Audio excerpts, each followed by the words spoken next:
الله أكبر الله أكبر الله أكبر الله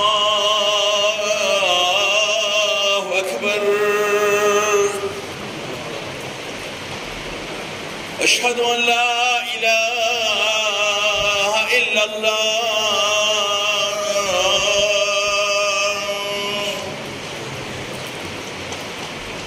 أشهد أن لا إله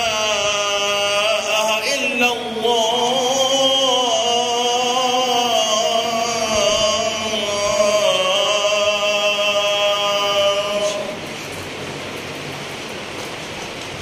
أشهد أن محمدا رسول الله.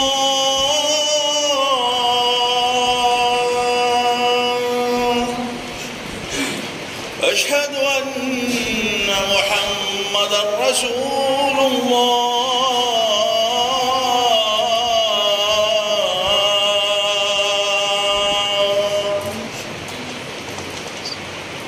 حي على الصلاة.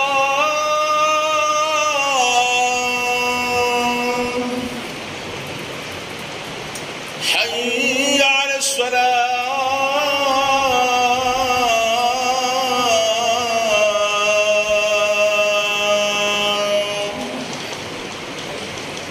حي على الفلاح.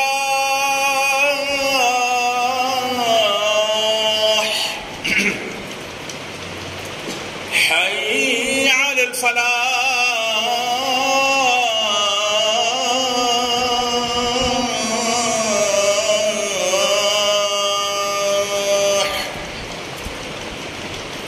الله أكبر الله أكبر. لا إله إلا الله.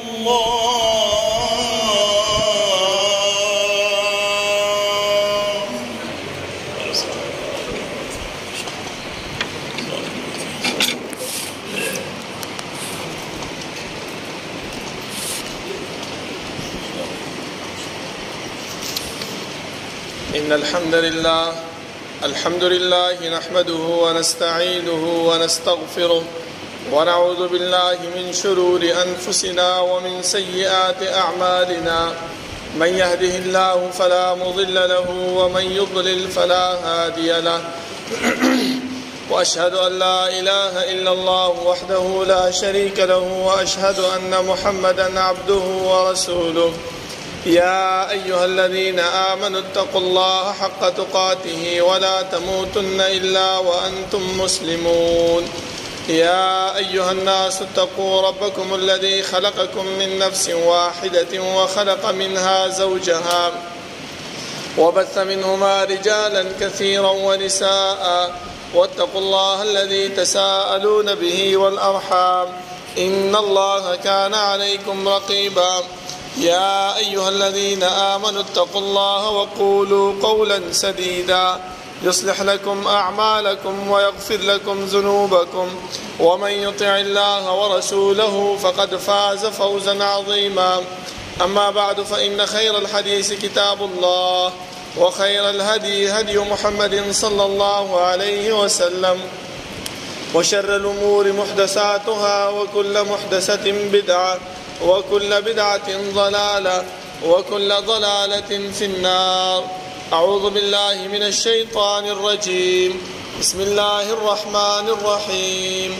قاف والقرآن المجيد بل عجبوا أن جاءهم منذر منهم فقال الكافرون هذا شيء عجيب أإذا متنا وكنا ترابا ذلك رجع بعيد قد علمنا ما تنقص الأرض منهم وعندنا كتاب حفيظ بل كذبوا بالحق لما جاءهم فهم في أمر مريج أفلم ينظروا إلى السماء فوقهم كيف بنيناها وزيناها وما لها من فروج والأرض مددناها وألقينا فيها رواسي وأنبتنا فيها من كل زوج بهيج تبصرة وذكرى لكل عبد منيب ونزلنا من السماء ماء مباركا فأنبتنا به جنات وحب الحصيد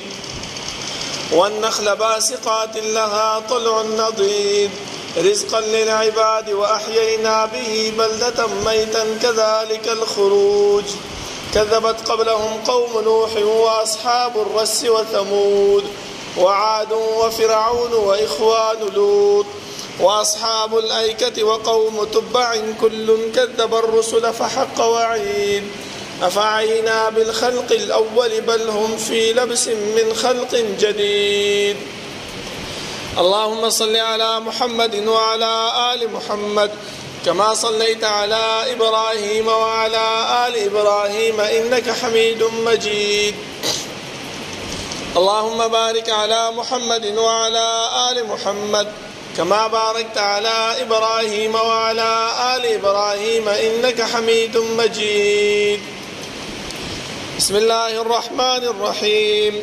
قل لن يصيبنا إلا ما كتب الله لنا هو مولانا وعلى الله فليتوكل المؤمنون. ده الله رب العالمين أحكم الحاكمين، ده طول بادشاهان وبادشاه، ده طول زبردست وزبردست. ها رب العالمين چې تمام کائنات خالق و مالک دی، هغه الله چې تمام کائنات متصرف او منتظم دی، هغه رب العالمین چې د هغې په صفاتو کې یو صفت فعال لما يريد دی. رب العالمین چې څه کوي، څرنګه چې کوي، چا سره چې کوي کولی شي. د الله رب العالمین نه څوک تپوس نشي کولی، او نه الله رب العالمین د خپل عاقبت او د انجام نه ویریږي، بلکې د الله رب العالمین په صفاتو کې دا صفت موجود دی چې وهم يسألون. دا مکلف مخلوقات چې هر څومره دي، خو هغه انبیا دي او که امت دی، خو هغه باچاهان دي او که رعیه ده، خو هغه مالدار دي او که غریب دی، د هر یو فرد نه الله رب العالمین تپوس او پوښتنه کوي. زما محترمو، الله رب العالمین دا تپوس او دا پوښتنه دا په دې خبره باندې دلالت نه کوي چې انسان په دې دنیا کې کم عمل او کم کار کوي، الله رب العالمین ته پته نشته. نظم محترمو، د دې د وجې نه الله رب العالمین موږ سره کرامن کاتبین مقرر کړي دي، د څه د وجې نه چې سبا دا انسان د خپلو اعمالو نه منکر نشي. ځکه انسان د دنیایي دا ماحول دی چې کله کم یو جرم وکړي، کم یو زیاتې وکړي او دا په هغه ځای کې ګیر شي، نو سمدستي د هغه جرم نه انکار کوي. نو چې کله الله رب العالمین مخې ته دا مشرک بنده د خپل د شرک او د بدعات او د رسوماتو نه انکار وکړي، نو الله رب العالمین به دې ملائکو ته ووایي چې دې دا رجسټر راوړه او دې ته مخې ته کېږده چې وګوري چې دې انسان په دنیا کې کم عمل کړی دی، کم کار یې کړی دی، چا سره یې کړی دی، په کم وخت کې کړی دی، په کم ځای کې کړی دی، دا هر څه به دې ملائکو لیکلي وي. بیا دا انسان د هغې نه انکار نشي کولی، بلکې صرف ارمان مکوي چې ما لهذا الکتاب لا یغادر صغیرة ولا کبیرة الا احصاها. دې عملنامې دپاره څه چل دی چې زما نه وړه ګناه یې پرېښې ده او نه یې غټه ګناه پرېښې ده، بلکې ټوله یې راایساره کړې ده. بیا انسان انکار هم نشي کولی. د دې د وجې نه زما محترمو، الله رب العالمین زموږ د کامیابۍ او زموږ د فلاح دپاره انبیا کرام راولېږل، او دې انبیاو ته دا وویلې چې لاړ شئ خپل امت ته او دا د دې خبرې نه ویروئ که کوم انسان زما په طریقه باندې او زما په لار باندې عمل نه کوي، په هغې باندې نه ځي، نو د هغې دپاره سختترین عذاب دی. خو چې څوک عمل کوي په هغې په لار باندې ځي، د هغې دپاره جنتونه دي، داسې جنتونه ما لا عین رأت ولا اذن سمعت ولا خطر على قلب بشر. الله رب العالمین د داسې انسان دپاره داسې جنت تیار کړی دی چې د انسان سترګو هغه نعمتونه لیدلي نه دي، غوږونو هغه نعمتونه اورېدلي نه دي، هغه خو لا پرېږده چې د انسان په زړه کې هغه سوچ هم نه دی ورغلی. ځکه کوم یو غریب سړی هغه دا ووایي چې یاره دا یو نعمت دی چې ما ته دا پیسې میلاو شوې او ما اخیستې وې، زړه کې د انسان سوچ او تمنا راشي، نو الله رب العالمین وایي جنت کې مې داسې نعمتونه تیار کړي دي چې د انسان هغه زړه کې سوچ هم نه راځي، داسې نعمتونه به الله رب العالمین ورکوي. خو کوم انسان چې د الله رب العالمین د پیغمبر د ښودلې شوي په لار باندې روان شي. زما محترمو، الله رب العالمین چې موږ دې دنیا کې پیدا کړي یو، نو زموږ د پیدایش مقصد هغه بیکار او مهمل نه و، بلکې الله رب العالمین موږ چې دې دنیا ته رالېږلي یو نو د څه غرض دپاره رالېږلي چې هغه د الله بندګي ده او د رسول الله صلی الله علیه وسلم اطاعت او تابعداري ده. ځکه د روزمره ماحول او د روزمره ژوند ته موږ وګورو نو موږ باندې ډېر مصیبتونه ډېر پریشانیانې ډېر تکالیف راځي. خو دا انسان دا سوچ کوي چې یاره الله رب العالمین دې مصیبت او دې پریشانیانو دپاره صرف زه لیدلی یم. نظمه محترمو دغه خبره چې انسان په خپل ذهن کې او په دل او دماغ کې راولي نو دې ته ویل کېږي بدفعلي بدشګوني. انسان په الله رب العالمین باندې بدګمانه شي. خو الله رب العالمین څه فرمایي؟ الله فرمایي چې قل لن يصيبنا الا ما كتب الله لنا. پیغمبر صلی الله علیه وسلم د خپل امت او د خپل رعیت ته وایا چې لن يصيبنا الا ما كتب الله لنا. مونږ ته نه رارسیږي مګر هغه څه چې الله رب العالمین مونږ ته لیکلي وي. هو مولانا وعلى الله فليتوكل المؤمنون. او انسانانو ته پکار دي مسلمانان مؤمنانو ته پکار دي چې الله رب العالمین باندې توکل وکړي. ځکه زما محترمو دا میاشت چې کوم موږ باندې روانه ده دا د سفر میاشت ده. عربو به دې سفر میاشت ته بدفعلي نیوله چې یاره دا خالی میاشت ده دې کې کوم کار ته کې کوم طرف باندې ځې سفر کې نو هغه تا دپاره بد ګرځېږي د هغې بدشؤوني به یې نیوله. خو رسول الله صلی الله علیه وسلم د هغې نه موږ منع کړي یو چې لا عدوه ولا طیره ولا هامه ولا سفر چې هیڅ قسم د بیماری انتقال نه کیږي د الله رب العالمین په مشیت باندې. ځکه زما محترمو د رسول الله صلی الله علیه وسلم حدیث دی او صحابه کرامو په هغې باندې عمل هم کړی دی چې کوم یو علاقه کې بیماری وي نو هغه علاقې د تګ نه دی پکار. خو چې کوم علاقه کې ته اوسېږي او بیماری د الله رب العالمین د طرف نه راشي په هغه علاقه کې نو د هغې نه ځان ویستل نه دی پکار. ولې چې څوک وباسي نو هغه د بدفعلي نیسي بدشؤوني نیسي په دې باندې چې یاره ما باندې به مو لګي. ځکه رسول الله صلی الله علیه وسلم فرمایي چې لا عدوه بیماری نه انتقالیږي نه مونږ یو بل ته رسیږي. خدا زما محترمو مونږ ته د رسول الله صلی الله علیه وسلم حکم دی. بل زما محترمو که مونږ دې خبرې ته وګورو چې الله رب العالمین دنیا چې کله پیدا کوله اسمان او ځمکې چې کله پیدا کړلې نو سمدستي یو پرچا یو چټ هغې ځان سره ولیکلو په هغې باندې څه لیکلو کړل ان رحمتي سبقت غضبي. زما رحمت هغه زما په غصه باندې مخکې شوی دی. اوس تاسو وګورئ په دې دنیا ماحول کې موږ څه قسم ګناهونه کوو موږ څه قسم بد اعمال هغه موږ نه سرزد کېږي موږ نه کېږي. خو لیکن الله رب العالمین موږ باندې سمدستي عذاب نه رالېږي. ولې یو خو د رسول الله صلی الله علیه وسلم هغه دعا ده چې رسول الله صلی الله علیه وسلم غوښتي وه چې الله زما امت د نور امتونو په شان ته هغه مه تباه کوه مه غرق کوه. په یو ځل باندې لکه د نوح علیه الصلاة والسلام په قوم باندې سیلاب راغی د صالح علیه الصلاة والسلام قوم باندې تندر راوغورځېدو د هود علیه الصلاة والسلام په قوم باندې الله رب العالمین د کاڼي باران وکړو ټول تباه شول. دغه شانتې دعا زموږ پیغمبر صلی الله علیه وسلم غوښتې وه چې الله زما امت په یو ځل باندې مه هلاک کوه. ګنې که زموږ دا اعمال او زموږ دا ژوند دا د دې لایق دی چې موږ باندې الله رب العالمین عذاب راولېږي. خو دا د پیغمبر هغه دعا الله قبوله کړې ده دې وجې نه موږ بچ یو. زما محترمو نو بیا به څه کوو چې دا مصیبت موږ باندې راځي دا تکالیف په موږ باندې راځي نو موږ به څه کوو؟ الله فرمایي چې لا تقنطوا من رحمت الله دا الله رب العالمین د رحمت نه منه امیده کېږي. ولې الله فرمایي چې ما اصاب من مصیبة في الارض ولا في انفسكم الا في كتاب من قبل ان نبرأها. کوم مصیبت چې تاسو ته رسیږي هغه ستاسو د خپل ځانونو د وجې نه رسیږي ستاسو د اعمالو د وجې نه. ځکه چې کوم عمل مونږ کوو هر انسان ته خپل عمل معلوم دی چې کوم کار کوي کوم طرف باندې ځي کوم شي د لاسه اچوي دا ټول انسان ته خپله پته ده چې یاره دا مونږ باندې په دې عمل باندې په دې کار باندې ما ته الله حکم کړی دی او که نه دی کړی په دې عمل باندې په دې کار باندې ما ته رسول الله صلی الله علیه وسلم چې کوم دین راوړی دی کوم شریعت راوړی دی په هغې کې دا موجود دی او که نه دی. که چېرته موجود وي زما محترمو هغه زمونږ د کامیابۍ او زمونږ د فلاح ذریعه ده او که چېرته موجود نه وي نو هغه زمونږ د تباهۍ ذریعه ده زما محترمو د هغې نه ځان ساتل پکار دي بل ځکه الله رب العالمین هم دې خبرې طرف ته اشاره کړې ده چې وما اصابکم من مصیبة فبما کسبت ایدیکم که مصیبت چې راځي دا مو وایي چې الله رب العالمین یو ځل دلیم دې مصیبت لپاره دا بیماریانې په ما باندې صرف راځي دا تکالیف په ما باندې راځي دا سختی په ما باندې راځي نه الله فرمایي چې وما اصابکم من مصیبة فبما کسبت ایدیکم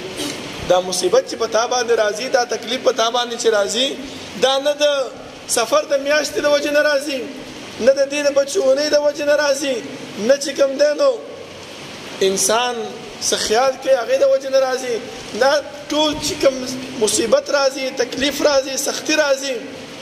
فبما کسبت ایدیکم هغه باندې راځي چې کوم ستاسو لاسونو هغه اعمال کړي د اعمالو د وجې نه راځي وګورئ زما محترمو نن سبا دا مهنګایي ده رسول الله صلی الله علیه وسلم فرمایي چې انسان څنګه عمل کوي الله رب العالمین د هغې په وجه باندې په دې باندې دغه شانتې حکمرانان او مشران مسلط کوي اوس موږ د خپل اعمال برابر کو نو ان شاء الله الله رب العالمین به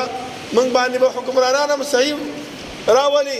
او زمونږ د حالات او زمونږ د روزمره زندگی دا به الله رب العالمین صحیح برابر کې خو چې کله زمونږ عمل څه شو برابر شو خو که چېرته زمونږ عمل برابر نه وي او هسې په الله رب العالمین باندې بدګماني کوو او دا د سفر میاشت باندې بدګماني کوو لکه دا بعضې خلک تاسو ګورئ صدقې نه کوي خیرات نه کوي او صرف د سفر میاشت ته یې تر کړې وي ولې وایي دا د بدفعالي نیسي دا میاشت وایي چې کوم دی دا دې کې مصیبت راځي دې کې تکالیف راځي چې د هغې نه بچ شو دا نن سبا خلک خو پکې د هغه یو شی جوړوي چوري ورته وایي که څه هغه شی نه جوړوي په خلکو باندې تقسیموي بل څه ورکوي هم نه وایي د دې په وجه باندې چې دی نو دا مصیبت د انسان نه لرې کېږي دا ټول زما محترمو څه شی دی بدګماني ده په الله رب العالمین باندې او په خپل ځان باندې زما محترمو ځکه که تاسو صحابو دا حالات وګورئ ابو هريره رضی الله عنه سیرت تاسو وګورئ او د هغې حالات د زندګۍ وګورئ ابو هريره رضی الله عنه خپله بیانوي چې یو ورځ په ما باندې داسې وخت راغی وی د ولږې د لاسه بهر راووتمه ودرېدم د صحابو نه مې تپوس وکړو وی هغه مسله ما ته به معلومه وه خو صحابو به دا مسله به راته بیانه کړله او بیا به رانه لاړل خو زه څه چې مې دا مسله تپوس کوله چې یاره په دې روانه کې دا ما کور ته بوځي او سره باندې وخوري وی ډېر د ولږې د لاسه به مې بېهوشي را باندې راغله وبه غورځېدم وی دغه صحابه به رالل چا به راله تندی مګل او چا به راله لاس تلي مګل چا به راله د خپو تلي مګل چې یاره لیونتوب دی پې یاره نور څه مسله ده پې یاره کمزوري ده پې یاره دا دی یاره هغه دی خو په ما باندې به هېڅ هم نه و خو صرف څه شی ولږه به وایي یو وخت وایي داسې حالات وایي او یو وخت داسې حالات و چې د مدینې ګورنر دی او د ململ په کپړه باندې به خپله پوزه صفا کوله بیا به دا ویله چې بخ ابا هریره ابو هریره و یو وخت داسې و چې د خوراک درک به نه لګېدو چې خوراک هم کړی وی او یو وخت اوس داسې دی چې الله رب العالمین دومره فراخي راوستې ده چې د ململ په کپړه باندې خپله پوزه صفا کوئ دا څه د وجې نه زما محترمو دا دې صحابو هغه زندگی الله رب العالمین مونږ ته یو نمونه ګرځولې ده ځکه الله فرمایي چې فإن آمنوا بمثل ما آمنتم به فقد اهتدوا که چېرته تاسو د دې صحابو په نقش قدم باندې روان شئ نو سمه لار به مونده کې په سمه لار باندې به روان شئ دې صحابو په هغه تکلیف کې په هغه مصیبت کې دا ونه ویله چې یاره دا ولکه الله رب العالمین سره مونږ له کتلی چې مونږ له راوستې ده دا مصیبت الله رب العالمین سره مونږ ته کتلی چې مونږ باندې راوستي نظمه محترمه بلکې هغه صحابو څه وکړل الله رب العالمین ته سر به سجود شو الله رب العالمین ته عاجزي وکړه انکساري وکړه الله رب العالمین ته ذلت وکړه خپل ځان یې ورته ذلیله کړو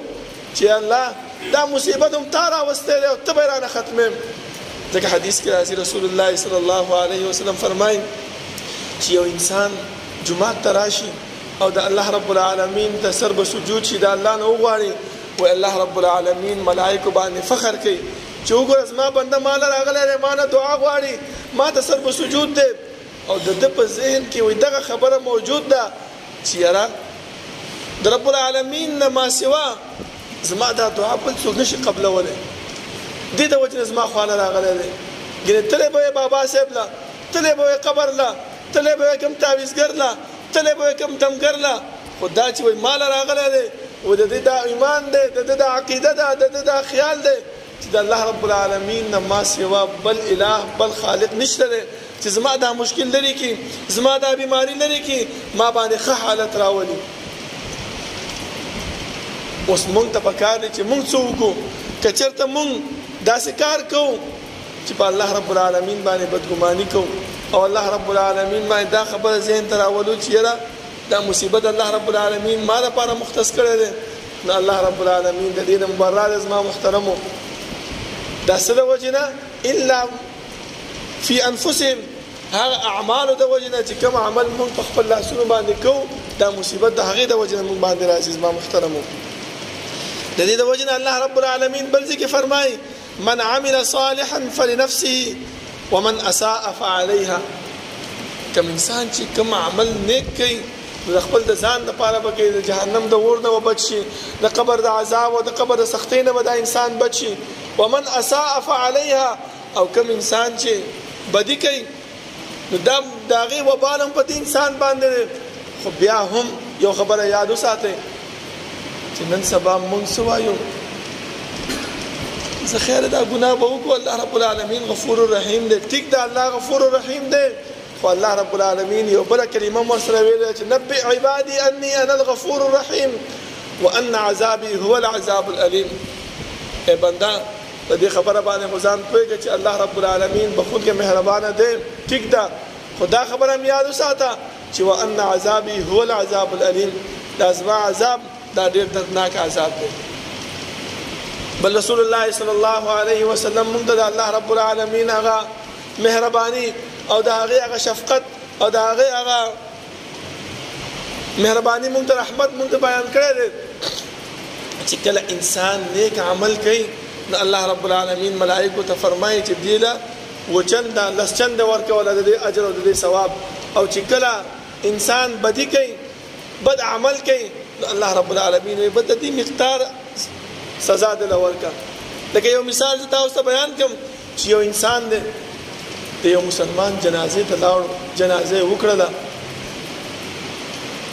او بیا ورسره قبره پورې لاړو هغې هلته خښ کړو واپس راغی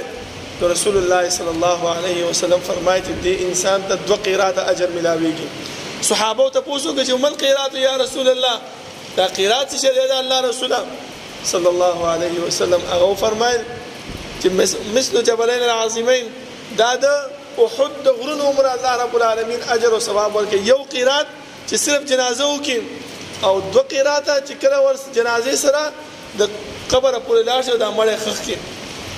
نو تاسو اندازه ولګوئ په عمرې او حج د به ډېر خلک تاسو کې تللي وي احد غر به تاسو کې ټولو ډېرو کسانو به لیدلی وي چې هغه څومره اوږد غر دی څومره اجر او ثواب به دې ورکوټې عمل باندې الله رب العالمین ورکوي خو چې کله یو انسان ګناه کوي بیا هم رسول الله صلی الله علیه وسلم فرمایي چې الله رب العالمین د دې د نیکونه قیراط عمره اجر هغه کمی لکه یو سپی کور کې وساتي یا بل داسې څه دغه وکړي بیا صحابه وفرمایي چې دلته قیراط څه دی د الله رسوله هغه ورته وویلې چې دا د وربشې دانه نه ده د غنمو دانه د دې عمره اجر او ثواب الله رب العالمین کوي وګورئ هغې مهرباني رحمت او شفقت چې ثواب ورکوي نو د غرونو اندازه باندې ورکوي خو چې ثواب کمی نو د وربشې اندازې عمره الله رب العالمین نه دعا ده چې الله رب العالمین زمونږ په ژوند کې زمونږ په زندګۍ کې دا بدفالي ختمه کړي او الله رب العالمین هغه اعمال موږ نه واخلي چې هغه زمونږ د جنت ته د تلو ذریعه وي اقول قولي هذا واستغفر الله لي ولكم ولسائر المسلمين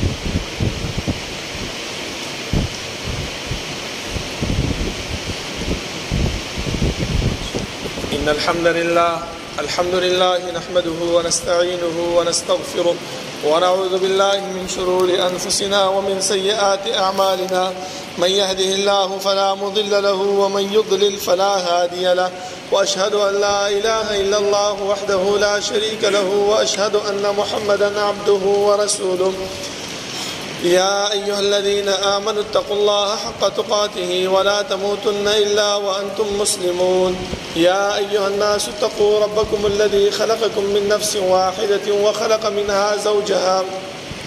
وبث منهما رجالا كثيرا ونساء واتقوا الله الذي تساءلون به والأرحام إن الله كان عليكم رقيبا يا أيها الذين آمنوا اتقوا الله وقولوا قولا سديدا يصلح لكم أعمالكم ويغفر لكم ذنوبكم ومن يطع الله ورسوله فقد فاز فوزا عظيما أما بعد فإن خير الحديث كتاب الله وخير الهدي هدي محمد صلى الله عليه وسلم وشر الأمور محدثاتها وكل محدثة بدعة وكل بدعة ضلالة وكل ضلالة في النار. بسم الله الرحمن الرحيم. وإذا مس الإنسان الضر دعانا لجنبه أو قاعدا أو قائما فلما كشفنا عنه ضره مرا كأن لم يدعنا إلى ضر مسه. زما محترمو دي لشتوی شوی آیات کې الله رب العالمین زمونږ د کمزوري او زمونږ د غفلت طرف ته اشاره کوي. هغه دا الله رب العالمین فرمای وإذا مس الإنسان الضر دعانا لجنبه. کله چې مونږ دی انسان ته تکلیف ورسو مصیبت ورسو نو سکی دعانا لجنبه مونږ را بلی په اړخ باندې او قاعدا او قائما یا په ملاسته باندې یا په ولاړه باندې هر وخت کې بس الله رب العالمین یادای چې تکلیف پر راشي. فالله فرمای فلما كشفنا عنه ضره مرا كأن لم يدعنا الى ضر مسه. خو چې کله مونږ دا مصیبت دا تکلیف لري کو نو څه کوي بیا مونږ داسې هیر کې لکه په دې باندې خو چې کله مصیبت راغلی نه وي دا زمونږ هغه کمزورتیا الله رب العالمین مونږ ته بیان کړی ده. نظام محترمو مونږ ته هم پکار دانی چې الله رب العالمین ته رحمت نه امید نشو او د الله رب العالمین د سختی او د عذاب طرف ته متوجه شو چې څنګه الله رب العالمین مهربان دی دغه شانتي الله رب العالمین عذاب او گرفت هغه هم سخت دی. دا په ذهن کې رانه والو چې صرف الله رب العالمین بخون کې مهربان دی ټیک ده خو چې کله د الله رب العالمین غصه او گرفت راشي نو بیا هغه داسې سخت وي چې هغه نه بیا خلاص نه وي. ځکه زما محترم تاسو ته د عادیانو او سمودیانو حالات معلوم دي چې څومره اوچت تنه الله رب العالمین ورکړي خو په څه باندې غرق کړ په یو هوا باندې الله رب العالمین هغه اوچت کړ او وی غورځول. زما محترم الله رب العالمین د دعا ده چې الله رب العالمین زمونږ د کمزورتیا او دغه ختم کړي او الله رب العالمین زمونږ د هر قسم مصیبت او تکالیف دا په دعا باندې دا په الله رب العالمین په خشوع او په خضوع باندې الله رب العالمین ته په سجده باندې هغه ختم کړي او زمونږ په زړونو کې د الله رب العالمین عبادت د الله رب العالمین بندگی هغه واچي چې کله هم موږ باندې تکلیف راځي کله هم موږ باندې مصیبت راځي موږ په خپل دل او دماغ کې دغه خبر راولو چې دا به زما د بد اعمالو نتیجه ده. ما به کوم یو بد عمل کړی وي ځکه الله رب العالمین ما باندې دغه مصیبت راوسته ده او د دې مصیبت د ختمولو د لپاره پیغمبر څه فرمایي چې الله رب العالمین ته سر به سجود شه الله رب العالمین ته دعا وکړه د الله نه وغواړه الله بس دا مشکلات هم ختم کړي دا بیماری هم ختم کړي. ربنا لا تزغ قلوبنا بعد إذ هديتنا وهب لنا من لدنك رحمة إنك أنت الوهاب. ربنا اغفر لنا ولإخواننا الذين سبقونا بالإيمان ولا تجعل في قلوبنا غلا للذين آمنوا ربنا إنك رؤوف رحيم. ربنا لا تؤاخذنا إن نسينا واخطأنا ربنا ولا تحمل علينا إصرا كما حملته على الذين من قبلنا ربنا ولا تحملنا ما لا طاقة لنا به واعف عنا واغفر لنا وارحمنا أنت مولانا فانصرنا على القوم الكافرين. سوفنا برابر كنزين